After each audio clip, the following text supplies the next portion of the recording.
I still remember the night my life fell apart. I was sitting across from Emma in a small restaurant, smiling like an idiot because I thought we were celebrating our 3rd anniversary. I said, "You look beautiful tonight." She didn't smile back. She just stared at me like she had already left me in her mind. I said, "Is everything okay?" She sighed and said, "We need to talk." I laughed a little and said, "That sounds scary. What did I do?" She said, "You didn't do anything. That's the problem. You never do anything." I frowned and said, "What does that mean?" She leaned back and crossed her arms. "It means you're still the same. 3 years, and you're still stuck in the same place." I said, "I'm trying. You know I'm trying." She shook her head. "Trying is not enough anymore. I need someone who actually becomes something." I felt my chest tighten. I said, "Emma, where is this coming from?" She looked me straight in the eyes and said, "You have no future." I remember going silent. I thought I heard her wrong. I said, "What?" She said it again, slowly. "You have no future." I said, "You don't mean that." She said, "I do. No money, no ambition, no progress. I'm tired of waiting for you to become a man I can be proud of." I whispered, "I thought you already were proud of me." She looked away and said, "I was. But love doesn't pay bills. Love doesn't build a life." I said, "So what are you saying? Say it clearly." She took a deep breath and said, "I'm leaving you." I felt like the world stopped. I said, "You're joking, right?" She said, "No." I said, "There's someone else." She was quiet for a moment, then she said, "Yes." I asked, "Do I know him?" She said, "No. But you know the type. He's successful. He owns a company. He knows what he's doing with his life." I felt my hand shaking. I said, "So you're leaving me for money?" She said, "I'm leaving you for a future." I said, "We could have built that future together." She shook her head. "I waited 3 years. I can't wait no more." I asked, "Do you love him?" She hesitated, then said, "That's not the point." I laughed, but it didn't sound like me. "It is the point. Do you love him?" She said quietly, "I don't know. But I know I can't stay with you." I stared at the table and said, "I would have done anything for you." She replied, "That's the problem. You would have done anything for me, but nothing for yourself." I didn't know what to say to that. So I just asked, "When did you decide this?" She said, "A long time ago. I just didn't have the courage to tell you." I nodded slowly and said, "So this dinner wasn't an anniversary?" She said, "No. It was a goodbye." Those words felt like a knife. I said, 3 years, and this is how it ends." She said, "I'm sorry." I looked at her and said, "No, you're not. You already replaced me." She didn't respond. I asked, "Was I ever enough for you?" She said, "At the beginning, yes. But people need to grow. You didn't." I nodded again, even though it felt like my heart was breaking inside my chest. I said, "Thank you for being honest." She looked surprised. "You're not angry." I said, "I am. But I think I'm more disappointed than angry." She said softly, "You'll be okay." I stood up and said, "Yeah, I will be. One day, I'll be someone you don't recognize." She said my name, but I stopped her. "No. Let me say one last thing." She stayed quiet. I said, "You said I have no future. Maybe you're right. But I promise you something. I will build one. And when I do, I won't come back." She didn't say anything. I put some money on the table and said, "Goodbye, Emma." She whispered, "Goodbye." I walked out of the restaurant, and it was raining. I didn't open my umbrella. I just kept walking. I said to myself, "Remember this night. Remember this pain. Remember her words." I kept walking and whispered, "I'm not a failure. I'm just not successful yet." Then I looked up at the dark sky and said, "I'll prove it. I don't know how, and I don't know when, but I will prove it. And for the first time that night, I felt something stronger than heartbreak. I felt anger. I felt determination. I felt alive. I wiped my face and said, "This is where my story begins, not where it ends." I walked away slowly alone. I sat in my apartment staring at the wall. The room was quiet, too quiet. I said out loud, "This place feels like a grave." No one answered. Of course, no one answered. Emma was gone, and the silence she left behind was louder than any argument we ever had. I picked up my phone and said, I should call someone. I scrolled through my contacts and laughed. Who would I even call? I asked myself. Everyone is busy with their own life. No one wants to hear a grown man cry about his ex. I put the phone down. I opened the fridge and said, "Please tell me there's something to eat." There was nothing except water and an old apple. I held the apple and said, "This is my dinner? Seriously?"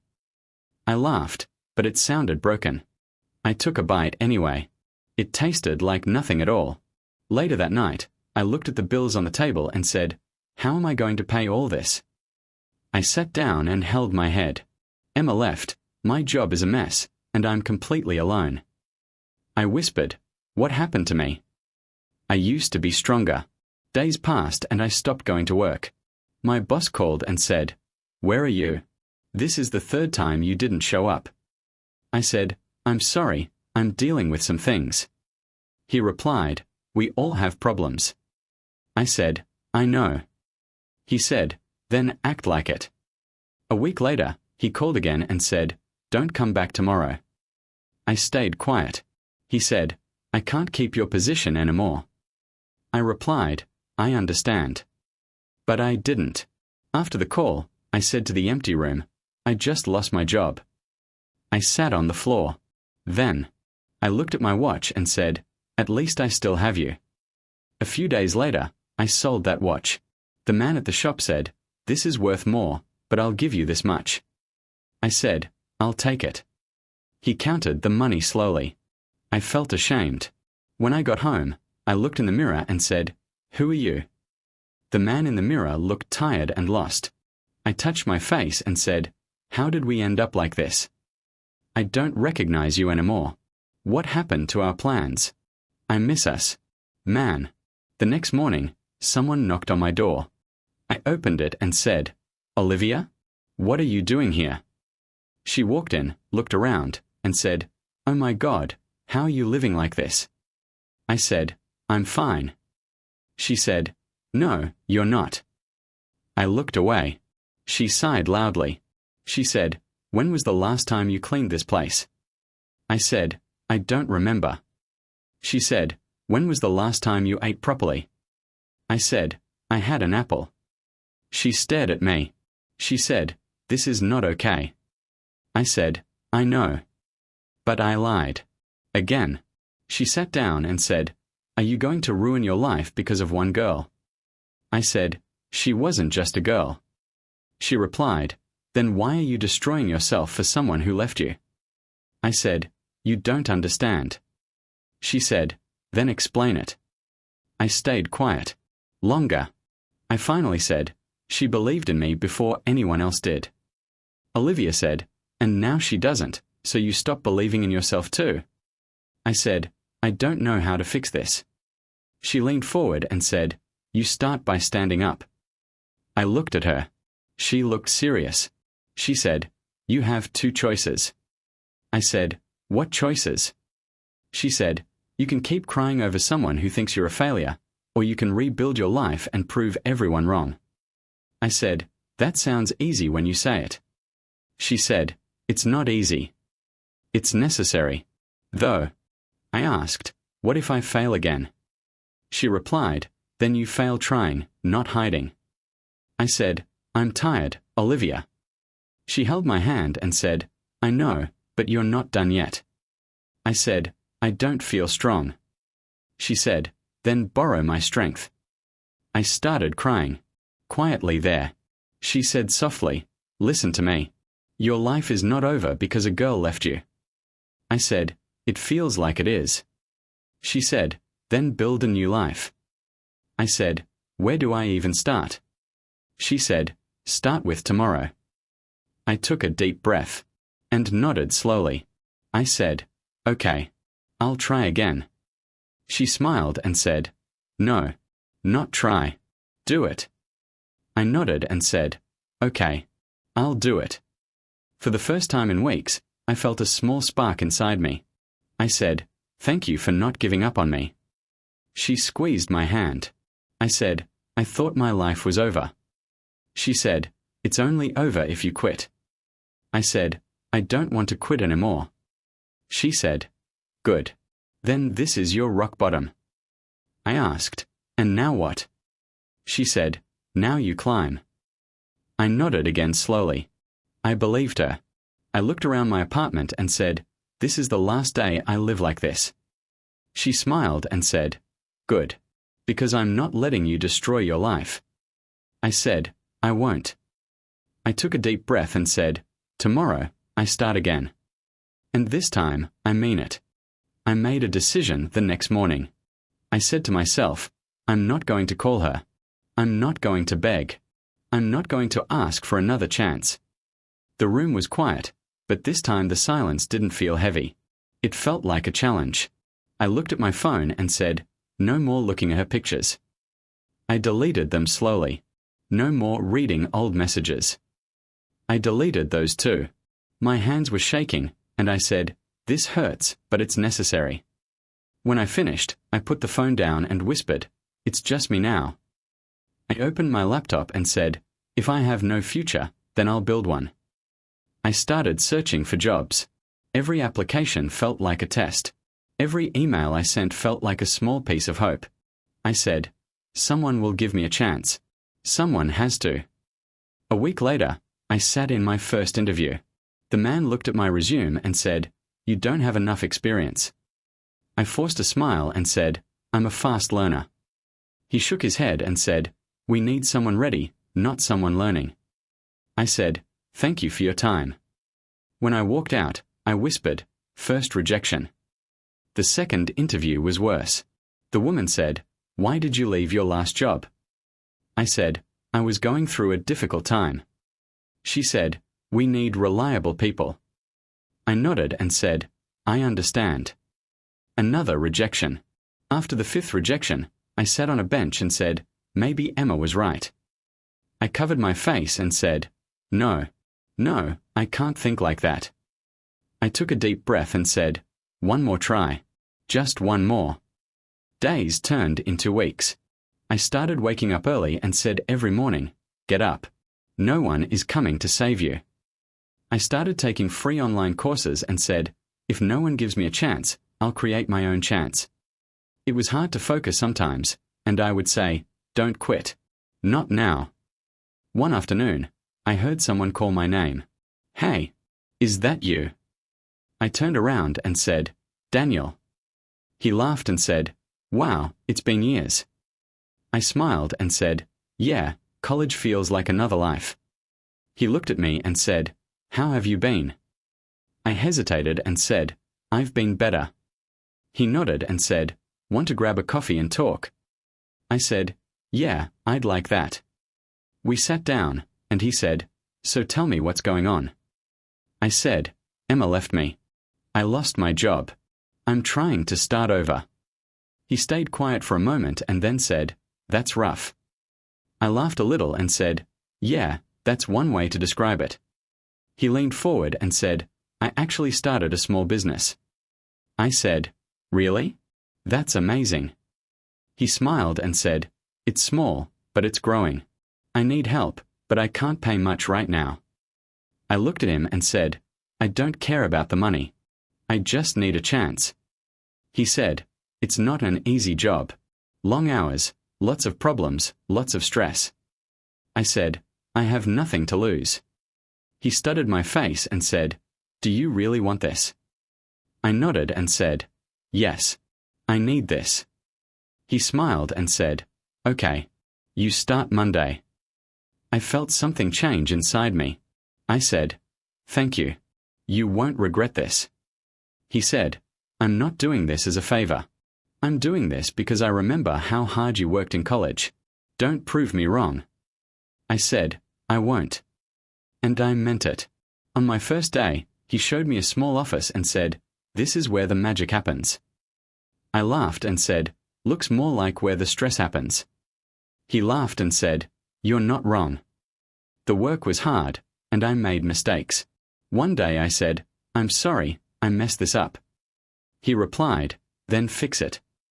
I said, I will. And I did. Every night, I went home tired and said to myself, this is your second chance. Don't waste it. Sometimes I remembered Emma's voice saying, you have no future. And I would reply out loud, watch me. I stopped going to parties. I stopped wasting time. When friends called and said, come out with us, I said, I can't. I'm working. They said, you've changed. I replied, I had to. One night, Daniel looked at me and said, you're the hardest working person here. I said, I'm the most desperate person here. He said, no, you're the most determined. That night, I went home, looked at myself in the mirror, and said, you're not there yet, but you're not the same person anymore. I took a deep breath and said, this is just the beginning. Keep going. No matter what, keep going. I remember looking at the clock one night and saying, it's 3 a.m. again. My eyes burned, and my hands were still on the keyboard. I whispered, just one more task. Then another. Then another. Daniel walked in one morning and said, did you even go home? I looked up and said, no. I didn't finish the client report. He shook his head and said, you're going to burn out. I replied, I'd rather burn out than fall back. He sighed and said, you don't have to prove anything every single day. I looked at him and said, I do. You just don't see it. He didn't argue. He just nodded slowly. Some days were worse. A client once yelled at me on the phone, this is not what we asked for. I said, I'm sorry.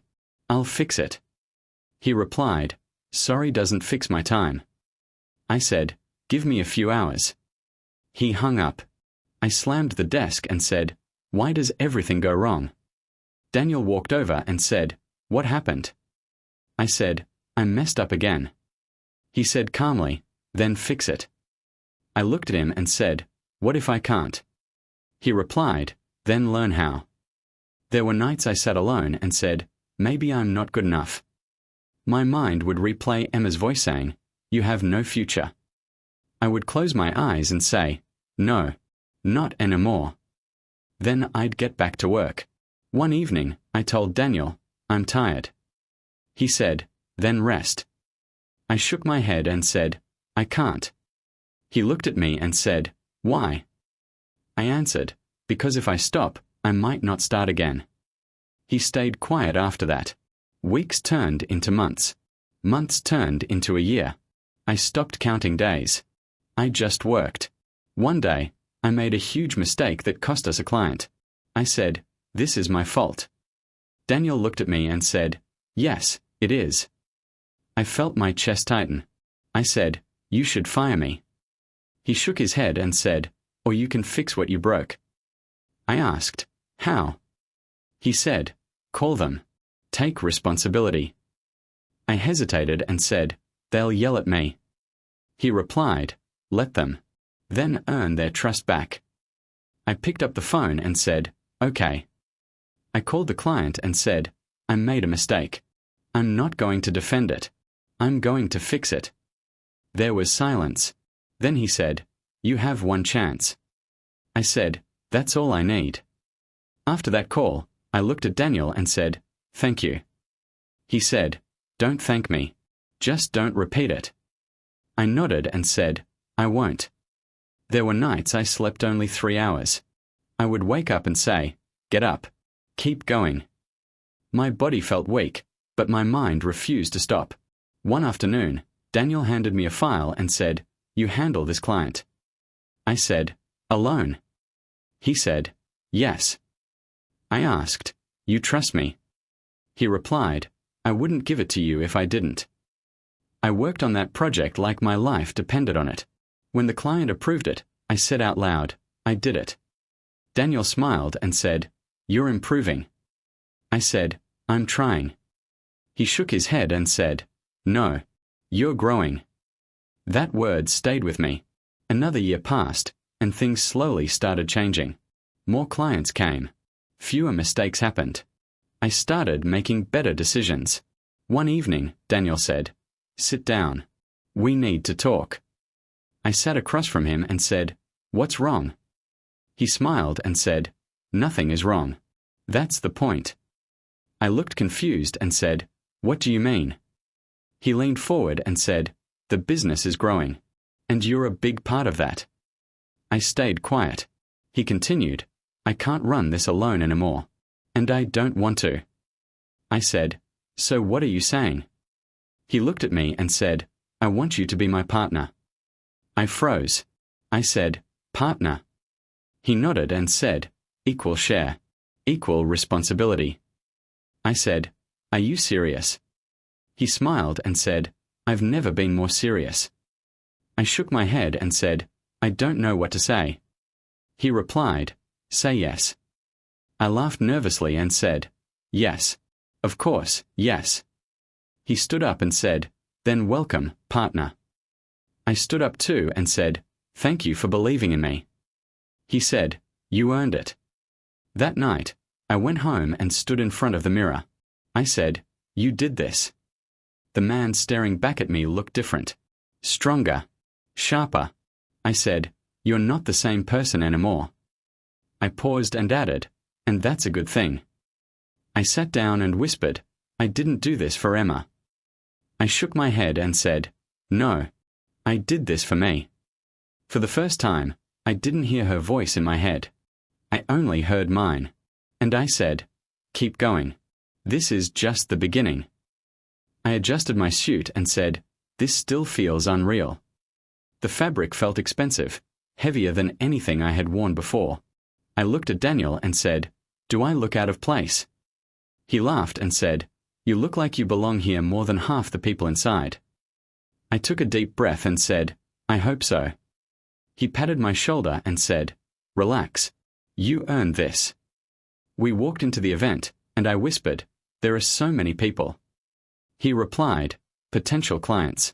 That's all you need to see. I nodded and said, Right. Focus. A man approached us and said, Daniel, good to see you. Daniel smiled and said, Good to see you too. He introduced me, and I said, Nice to meet you. The man nodded and said, I've heard about your work. I felt a small spark of pride. After a few conversations, I stepped aside and said, I need a moment. Daniel said, Don't disappear. I replied, I won't. I picked up a glass of water and said to myself, You're doing fine. Just breathe. I turned around. And then I froze. I said quietly, Emma. She was standing a few steps away, dressed elegantly, smiling at someone. But when her eyes met mine, her smile disappeared. She looked shocked. I said under my breath, I didn't expect this. She walked toward me slowly and said, Is that really you? I looked at her and said, Yeah, it's me. She looked me up and down and said, You look different. I smiled slightly and said, People change. She said, I can see that. There was a pause. Then she said, You look good. I replied, Thank you. I asked, How have you been? She hesitated and said, I've been okay. I nodded and said, That's good. Before she could say anything else, a man walked up beside her and said, Emma, who's this? She turned and said, Ryan, this is. She paused. I said, I'm her past. Then I added, We used to date. Ryan looked at me and said, Oh. His tone was dismissive. He extended his hand and said, Ryan. I shook it and said, Nice to meet you. He glanced at my suit and said, You're here for the event. I said calmly, Yes. He smirked and said, Interesting. I asked, What about you? He replied, I'm one of the sponsors. I nodded and said, That makes sense. Emma looked between us and said, He's doing really well. Ryan added, I've worked hard to get here. I said, "That's good." Ryan looked at me again and said, "So what do you do?" I replied, "I run a business." He raised an eyebrow and said, "Really?" I nodded and said, "Really?" Emma said softly, "He's being modest." I glanced at her and said, "I'm just being honest." Ryan said, "What kind of business?" I answered, "The kind that keeps growing." He chuckled and said, "Everyone says that." I shrugged and said, "Not everyone proves it." There was a brief silence. Emma broke it by saying, "I didn't expect to see you here." I said, "Neither did I." Then I added, "Life surprises you." She looked at me and said, "You seem different." I replied, "I am." She asked, "In a good way?" I said, "In every way that matters." Ryan checked his watch and said, "We should go." Emma didn't move. She said, "Just a minute." He sighed and stepped aside. She looked at me and said quietly, "I'm glad you're doing well." I said, "Thank you." She added, "I always knew you had potential." I looked at her and said, "That's not what you said before." She looked down and said, "I know." I said, "It's okay." She looked up and asked, "Is it?" I nodded and said, "It is now." She said softly, "You look confident." I smiled slightly and said, "I had to become someone I could respect." Ryan called out, "Emma." She turned slightly and said, "Coming." Then she looked back at me and said, "It was good seeing you." I said, "You too." She hesitated and said, "Maybe we can talk sometime." I replied, "Maybe." She nodded and walked away. Ryan glanced at me one last time before following her. I stood there and said to myself, I didn't feel anything. No anger. No pain. Just calm. Daniel walked up and said, "You okay?" I smiled and said, "Yeah, I'm more than okay." He looked curious and said, "Who was that?" I replied, "Someone who used to matter." He nodded and said, "And now?" I took a deep breath and said, "Now she's just a memory." I looked around the room and said, "I belong here." And for the first time, I truly believed it. A few months after that night, Daniel walked into my office and said, "Sit down.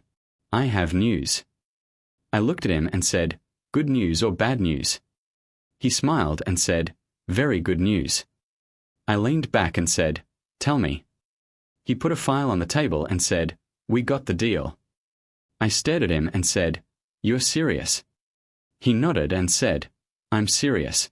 We got the biggest client we've ever had." I stood up and said, "We did it." He laughed and said, "No, you did it. You led this project." I shook my head and said, "We did it together."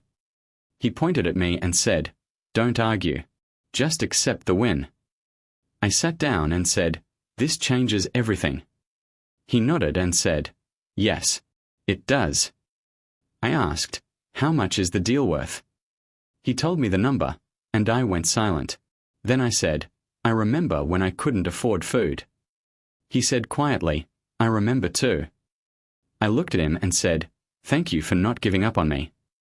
He replied, "You made it very hard to give up on you. You never stopped working." Later that night, we were still in the office. I said, "Do you realize our company is actually becoming known now?" He smiled and said, "I told you we would get here." I said, "I didn't believe you back then." He replied, "I believed enough for both of us." My phone rang, and I looked at the screen. I said, "It's Mark."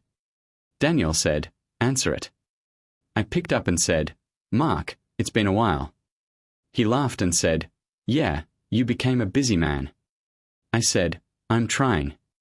He replied, "No, you're succeeding." I said, "What's going on?" He said, "I heard about your company. People are talking." I said, "I hope they're saying good things." He laughed and said, "They are." Then he said, "Listen, I don't know if I should tell you this."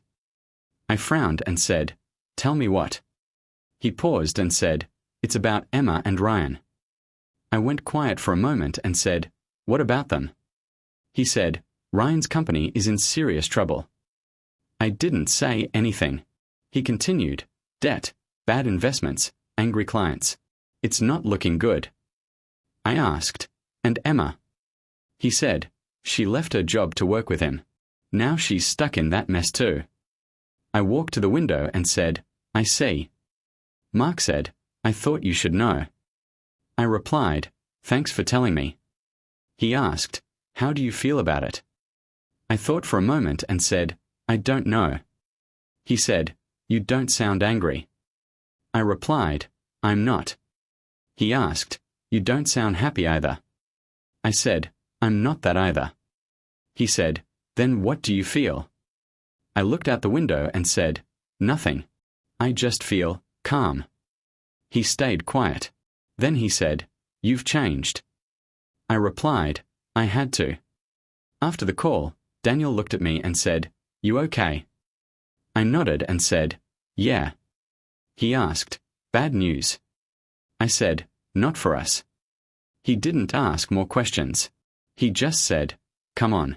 We should celebrate. I smiled and said, yeah, we should. At dinner, he raised his glass and said, to the deal that changed our lives. I raised mine and said, to the nights we didn't sleep. He laughed and said, to the mistakes we survived. I added, to the future we built. He looked at me and said, you're not the same person I met 2 years ago. I said, I hope that's a good thing. He replied, it's a great thing. I said quietly, I used to work because I was angry. He asked, and now? I thought for a moment and said, now I work because I know who I want to be. He nodded and said, that's the difference between desperation and purpose. I smiled and said, yeah, I guess I finally found my purpose. A few days later, Mark called me again and said, things are getting worse for Ryan. I said, I'm sorry to hear that. Mark replied, are you really sorry? I paused and said, I don't wish him harm, but I don't wish him success either. Mark said, Emma asked about you once. I felt my chest tighten slightly, but I said calmly, what did you tell her? He said, I told her you're doing very well. I asked, what did she say? He replied, she didn't say anything for a long time. That night, I sat alone in my apartment and said, life is strange. I remembered the night she said I had no future.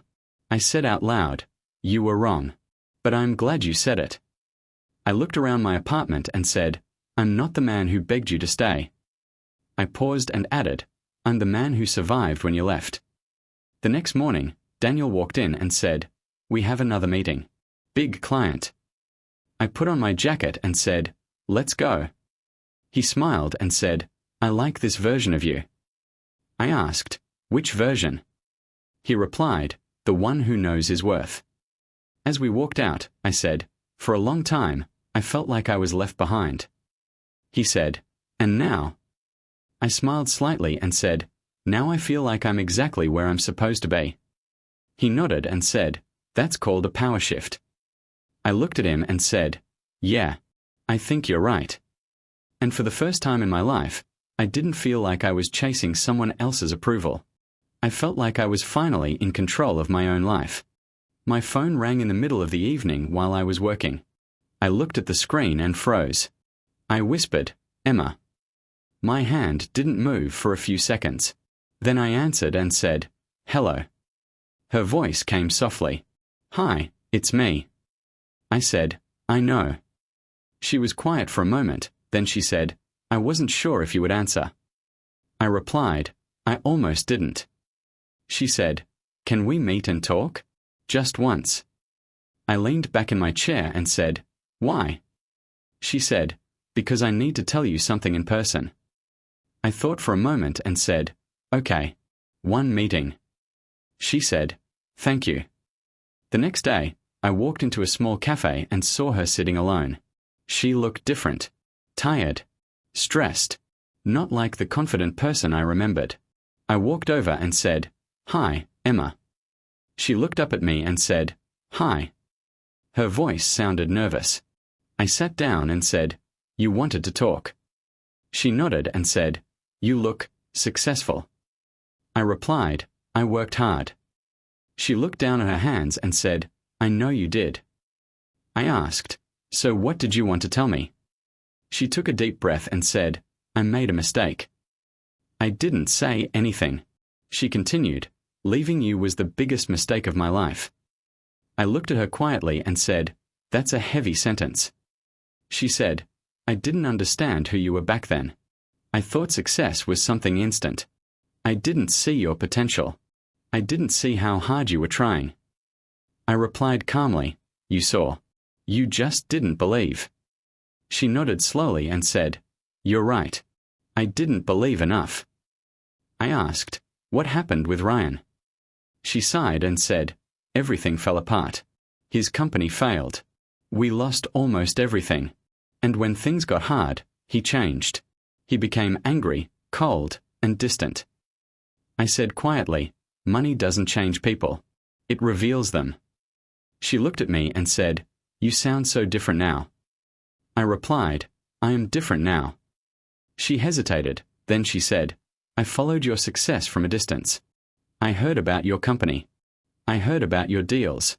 And every time I heard your name, I felt proud and ashamed at the same time. I asked, ashamed of what? She looked at me with tears in her eyes and said, ashamed that I left the person who would have never left me. I stayed silent. She continued, you loved me when you had nothing. And I left you because you had nothing. I didn't understand what loyalty really meant. I said, why are you telling me all this now? She whispered, because I want another chance. I looked at her and said, another chance. She nodded and said, I know I don't deserve it. But I'm asking anyway. Can we start over? I leaned back and looked at her for a long moment. Then I said, you know, there was a time when I dreamed about hearing you say this. She said quietly, and now? I took a deep breath and said, now it feels strange. She asked, strange how? I said, strange because I don't feel what I thought I would feel. She looked scared and said, what do you mean? I said gently, I don't love you anymore. She stared at me like she didn't understand. You don't mean that. I nodded and said, I do. I loved the girl who believed in me when I had nothing. I loved the girl who used to sit with me and talk about dreams. But that girl left the night you called me a failure. She started crying and said, I'm still that girl. I shook my head and said, no, that girl would have stayed. She covered her face and said, I was stupid. I was selfish. I was scared of struggling. I said, we all make choices, and our choices make our lives. She looked at me and said, so this is it? You're just going to walk away? I replied, I'm not walking away. You walked away years ago. I just kept walking forward. She said I was sorry. I nodded and said, I know. And I forgive you. She looked surprised and said, you forgive me? I said, yes. But forgiveness doesn't mean we start over. She whispered, so there's no chance for us anymore? I looked at her and said, no, there isn't. She cried quietly and said, I lost you. I replied softly, you let me go. She asked, did you ever hate me? I thought for a moment and said, no.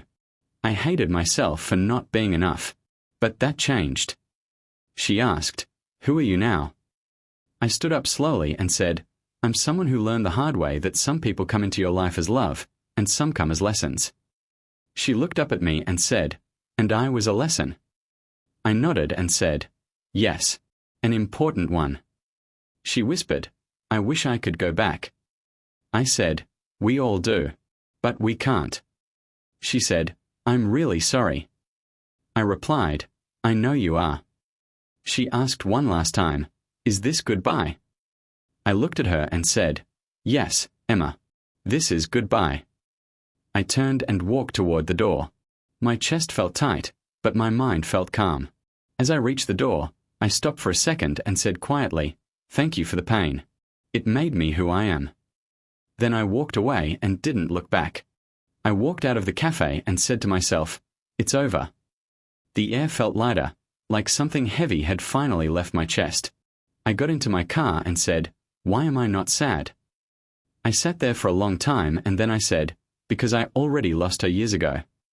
That night, I met Daniel for dinner. He looked at me and said, "You look different." I smiled and said, "I feel different." He asked, "Did you meet her?" I nodded and said, "Yeah, we talked." He waited and then said, "And?" I replied, "And that chapter is closed." He raised his glass and said, "To close chapters." I raised mine and said, "To new ones." He looked at me carefully and said, "Are you okay?" I said, "I thought I would feel angry. I thought I would feel regret. But I just feel calm." He nodded and said, "That means you moved on for real." I said, "Yeah, not because I stopped loving her, but because I started loving myself more." He smiled and said, "That's the right reason." A few weeks later, I was at the airport with a small bag. Daniel called me and said, "So you're really taking a vacation?" I laughed and said, "It's not a vacation. It's a new start." He said, "You earned it." I replied, "I'm not running away. I'm just finally living." On the plane, I looked out the window and said quietly, "We made it." It felt strange saying that, but it felt true. I started traveling to new cities, meeting new people, and trying new things. One evening, I was sitting in a small cafe in a city far from home, and a man sitting next to me said, "You look like a man who worked very hard to be here." I smiled and said, "You have no idea." He laughed and said, "I think I do. People who fight for their life have a certain look." I said, "Then I guess I fought." Months passed, and one morning, I stood in front of a mirror in a hotel room. I looked at myself and said, "Do you remember the last time you looked in a mirror like this?" I paused and then said, "Yeah, rock bottom." I touched the mirror lightly and said, "You were broken back then." Then I smiled and said, "But not anymore." I looked into my own eyes and said, "I'm proud of you." Saying those words felt more important than any business deal, any money, any success. I said softly, "Success is not the money. It's not the suit. It's not the company." I took a deep breath and said, "Success is becoming someone who doesn't need approval from people who once doubted you." I stood there for a long moment and then said, "I forgive you, Emma." The words felt calm and honest. I added, "Not because you deserve it, but because I deserve peace." I picked up my phone, looked at my reflection one more time, and said, "We are not that broken man anymore." Then I smiled and said, "And we are just getting started." I walked outside and called Daniel. I said, "Thank you for not giving up on me." He laughed and said, "You didn't give up on yourself." I replied, "I almost did." He said, "But you didn't. That's why you won." I looked at the sky and said, "No, I didn't win anything. I just found myself again. And this time, I'm not losing myself for anyone. I am finally free now. At last." I met Sophia on a quiet evening at a small bookstore cafe. She looked at me and said, "Is this seat taken?" I smiled and said, "No, you can sit." She sat down and said, "You look like someone who spends a lot of time thinking." I laughed and said, "That obvious?" She nodded and said, "Yes, but not in a bad way." I said, "I've just lived a lot of life in a few years." She asked, "Good life or hard life?" I replied, "Hard life that became a good life." She smiled and said, "Those are the best kinds of stories." We talked for hours. She said, "So what do you do?" I said, "I run a business with my friend." She asked, "Do you love it?" I thought for a moment and said, "I love who I became because of it." She looked at me and said, "That's an honest answer." I asked, "What about you?" She said, "I'm a designer. I like creating things from nothing." I smiled and said, "Then we are a little similar." She looked at me and asked, "What's the hardest lesson you ever learned?" I took a deep breath and said, "Not everyone who says they love you wants to see you win." She didn't interrupt. She just said softly, "I'm sorry." I shook my head and said, "It's okay. That lesson made me who I am. She said, "You don't sound bitter." I replied, "I was. But I'm not anymore." She smiled and said, "That means you healed." I looked at her and said, "Yeah, I think I did." After that day, we started meeting often. One evening, she said, "You never try to impress me." I laughed and said, "I'm tired of trying to prove my worth to people." She said, "Good. You don't have to prove anything to me." I looked at her and said, "That might be the nicest thing anyone has ever said to me." She smiled and said, "I like you for who you are, not for what you have." I said quietly, "That means more to me than you know." She asked, "Are you happy?" I looked at her, smiled, and said, "Yeah, I really am." That night, as I walk home, I said to myself, "This time, I'm not chasing love. I'm just accepting it." And for the first time in my life, I felt calm, steady, and truly happy. The next day I called her and said, "Sophia, I like talking to you."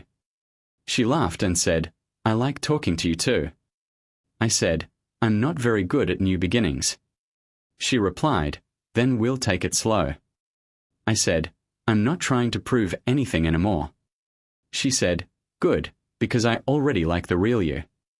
I smiled and said, "Then maybe this is my new beginning." I whispered, "And this time, I'm happy."